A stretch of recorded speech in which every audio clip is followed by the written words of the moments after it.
వరంగల్లో రాత్రి నుంచి కురుస్తున్న భారీ వర్షానికి జనజీవనం స్తంభించింది. ఖమ్మం వెళ్లే ప్రధాన రహదారిపై భారీగా వరద నీరు చేరింది. మరింత సమాచారం మా ప్రతినిధి రవిచంద్ర ప్రత్యక్ష ప్రసారం ద్వారా అందిస్తారు.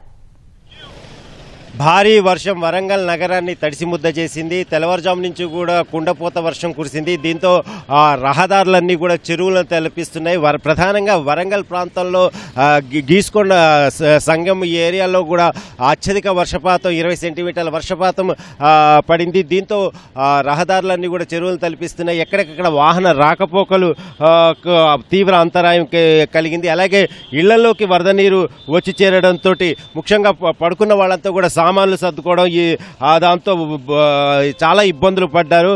ముఖ్యంగా వరంగల్ నగరంలోని లోతట్టు ప్రాంతాలన్నీ కూడా భారీ వర్షానికి జలమయమయ్యాయి. అలాగే మిల్స్ కాలనీ పోలీస్ స్టేషన్ వద్ద వరద నీరు నిలిచిపోయి ఎక్కడెక్కడ వాహనాల రాకపోకలు నిలిచిపోయాయి. ఖమ్మం వరంగల్ రహదారి మార్గాల్లో వాహన రాకపోకలు నిలిచిపోయాయి. అలాగే మొత్తం ఇటు ఈ భారీ వర్షానికి ఇటు హన్మకొండలో కూడా భారీ వర్షానికి పలు చోట్ల వర్షపు నీరు నిలిచిపోవడంతో తీవ్ర ఇబ్బందులు ఎదురయ్యాయి. అలాగే మహబూబాద్ జిల్లాలో కూడా కుండపోత వర్షం కురిసి దంతాలపల్లి మండలంలో తీవ్రంగా భారీగా వర్షం పడింది. పెద్ద ముప్పారం దంతాలపల్లి గ్రామాల మధ్య లో లెవెల్ బ్రిడ్జ్ పై నుంచి ప్రవహిస్తున్నటువంటి పాలేరు వాగు ప్రవహించడంతో పరిసర ప్రాంతాలకు రాకపోకలు నిలిచిపోయి, అలాగే వరంగల్ హంటర్ రోడ్ ఉర్సుగట్ట ప్రాంతాల్లో భారీ వర్షంతో డీకే కొమరయ్య నగర్ నీట మురిగింది.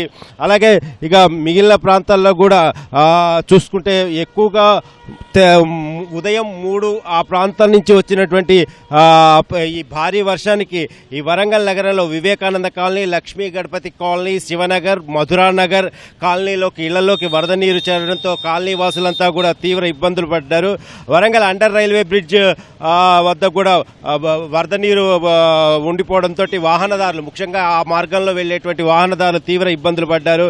ఎక్కడికక్కడ వాహనాలు నిలిచిపోతుంటే గంటల సేపు ట్రాఫిక్ నిలిచిపోయింది. అలాగే ఇక ఇటు చూస్తే ముఖ్యంగా శివనగర్ ఏరియాలో భారీగా వరద నీరు వచ్చింది. వరంగల్, అలాగే హనుమకొండ, కాజీపేట, అలాగే జిల్లా వ్యాప్తంగా కూడా భారీ వర్షం కురిసింది. ఎడతెరిపి లేనిటువంటి వర్షంతో ఈ లోతట్టు ప్రాంతాల్లోని కాలనీలు ముఖ్యంగా లోతట్టుగా ఉన్నటువంటి కాలనీల్లో నీళ్లు వచ్చి చేరాయి. వరంగల్ నగరంలోని 39, 33, 32 డివిజన్లు కలిసి ఉన్నటువంటి సాకరాసికుంట, అలాగే హనుమాన్ నగర్, ఏకశిలానగర్ ప్రాంతాల్లోనూ పెద్ద కాలువ పొంగి ఇళ్లలోకి వర్షపు నీరు వచ్చి చేరడంతో ప్రజలు చాలా ఇబ్బందులు పడ్డారు.